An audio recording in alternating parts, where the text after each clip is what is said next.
গত 29শে জুন 2026 তারিখে হাফিজুল ইসলাম বাবুকে হত্যার উদ্দেশ্যে পেশাদার খুনি হাসান জিয়ারুল, চঞ্চল, জিহাদ সহ অজ্ঞাতনামা 2-3 জনকে ভাড়া করে সিএনজি হাফিজের সাথে মিরপুর 10-এ বৈশাখী হোটেলে 714 নম্বর রুম ভাড়া করে। তারা বাবুকে হত্যার উদ্দেশ্যে সিএনজি হাফিজের গ্যারেজে হাফিজ সহ সবাই একত্রিত হয়। হাফিজের কাছে রক্ষিত 2টি পিস্তল আবির হাওলাদারের কাছ থেকে তার ম্যানেজার নাহিদ গ্যারেজে নিয়ে আসে। পিস্তলগুলো হাফিজ নিজ হাতে পার্টস খুলে গুলি লোড করে, কিন্তু এই সময় একটি মিসফায়ার হয়। বিকট শব্দ হলে তারা ওই দিন হত্যার পরিকল্পনা স্থগিত করে।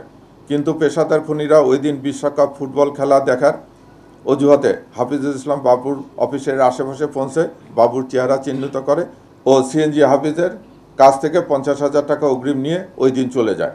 পরবর্তীতে 23শে জুলাই 2026 তারিখে পূর্ব পরিকল্পনা অনুযায়ী আসামিরা সন্ধ্যার দিকে হাফিজের গ্যারেজে একত্রিত হয় এবং সিএনজি হাফিজের লোড করা পিস্তল 2টি নাইদের কাছ থেকে জিহাদ নিয়ে জিয়ারুলকে একটি পিস্তল এবং চঞ্চলকে একটি পিস্তল দেয়। পিস্তলগুলো নিয়ে জিয়ারুল, চঞ্চল, হাসান, জিহাদ, মাসুম বিল্লাহ সহ আরও অজ্ঞাতনামা 2-3 জন হাফিজুল ইসলাম বাবুকে হত্যার উদ্দেশ্যে তার অফিসের সামনে অবস্থান নেয়। সিএনজি হাফিজের অপর কর্মচারী শাফিন এবং জিয়ারুলের আত্মীয় আলী হোসেন ঘটনাস্থল রেখে এবং আসামিদের পালিয়ে যাওয়ার সহায়তা করে এবং আলী হোসেন ঘটনা ঘটার পরবর্তীতে পুলিশি তৎপরতা এলাকার পরিস্থিতি সম্পর্কে আসামিদের নিয়মিত তথ্য দিয়ে অবগত করতে থাকে।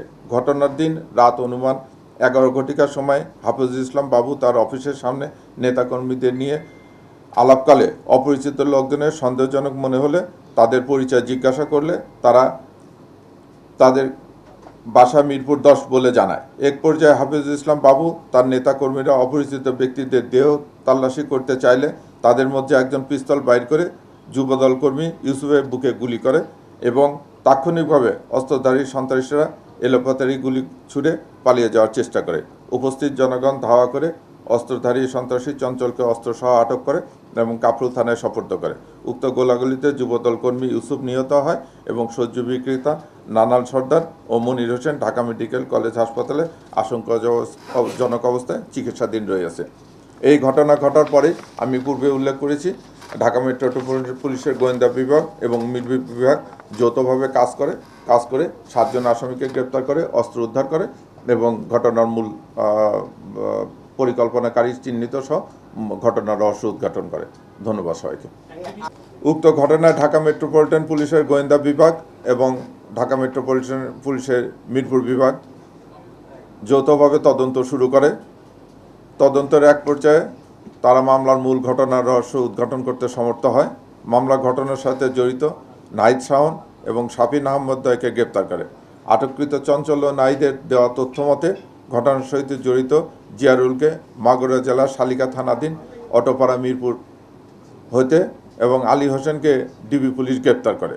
কাফরুল থানার পুলিশ ঘটনায় জড়িত জিহাদ মোল্লাকে শরীয়তপুর এবং মাসুম বিল্লাহকে যশোর জেলার থেকে গ্রেপ্তার করা হয়। এই ঘটনার সাথে জড়িত মোহাম্মদ আবির হাওলাদারকে জনগণ পিটুকুনি দিয়ে কাফরুল থানায় সোপর্দ করে। আসামিদের জিজ্ঞাসাবাদে জানা যায় যে